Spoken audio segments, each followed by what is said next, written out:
Hola, bienvenidos a la cápsula semanal de BCI Corredor de Bolsa.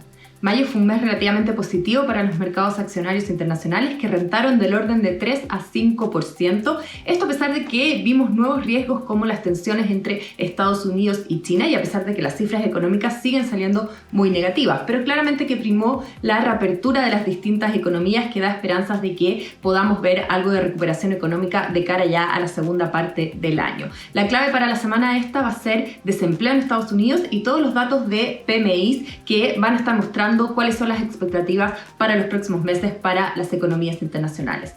En el caso local la situación ha sido bastante distinta, las cifras económicas han sido bastante negativas. De hecho, tuvimos producción industrial cayendo 3,8%, desempleo por sobre el 9%, ventas retail cayendo más de 30% y recientemente conocimos el IMASEC que mostró una caída de 14% medido año a año. Este es el IMASEC de abril y que estuvo bastante por debajo de lo que se estaba esperando, y para el caso de mayo incluso las expectativas son bastante peores a lo que fue el IMASEC de abril. Entonces eso da cuenta de una economía que está bastante golpeada. Si a eso le sumamos que la región metropolitana sigue en cuarentena, claramente vamos a ver datos económicos bastante negativos. Hemos corregido nuestra estimación de PIB para el año a menos 3,8% para el caso de Chile, y que incluso tenemos escenarios de riesgo alternativos que podríamos ver contracciones llegando a menos 5,7%, es decir, un panorama que ciertamente no es alentador para la economía chilena. Y en esta línea tuvimos un IPSA, un mercado accionario local, que durante el mes de mayo mostró una caída de más de 8%.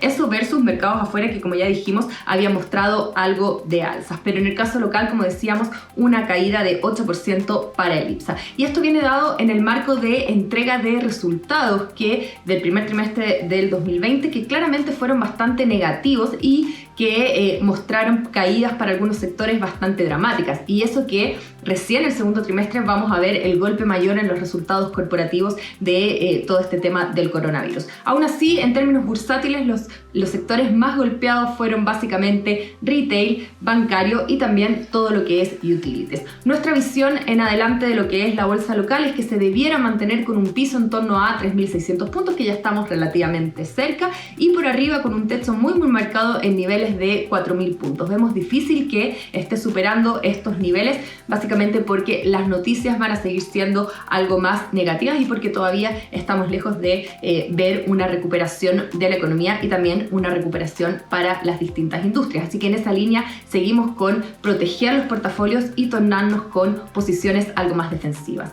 Claramente que la clave de la semana pasada fue LATAM Airlines, que se acogió al capítulo 11 y que eso significa que en términos de deuda va a estar suspendiendo algunos de sus pagos. También ha suspendido los pagos sobre los bonos y sobre los dividendos que tenía planificado para la semana pasada, pero en términos de operaciones la compañía sigue operando relativamente normal en la medida obviamente que se relajen las restricciones a su negocio. Mencionar que LATAM reportó sus resultados del primer trimestre del 2020 que fueron claramente muy negativos, una pérdida de más de 2.000 millones de dólares y un patrimonio que se ha visto bastante golpeado y que asciende a 81 millones de dólares versus deudas que superan los 17.000 millones de dólares, es decir, una situación patrimonial bastante deteriorada. Y nuestra recomendación con respecto a LATAM Airlines es, a pesar de las caídas tan fuertes que hemos visto en los precios de las acciones, no estamos recomendando comprar, básicamente porque creemos que la volatilidad va a tender a continuar, sobre todo ahora que ya no está presente ni en el MSCI Chile ni tampoco en el IPSA, y como tal,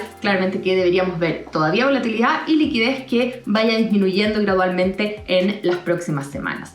Para ir finalizando lo que es tipo de cambio, en general hemos visto un tipo de cambio que ha venido algo más a la baja. De hecho, durante la semana pasada incluso lo vimos por debajo de los niveles de 800, y nuestro planteamiento es que probablemente va a ir a buscar en el corto plazo niveles más cercanos a 818, 820, que actúan como una zona de pivot relativamente importante. Entonces, por el momento estamos viendo como techo en una primera instancia niveles de 820 y por abajo niveles de 800, 795 deberían ser pisos bastante relevantes para los próximos días. Eso es todo, nos volvemos a encontrar en una próxima edición.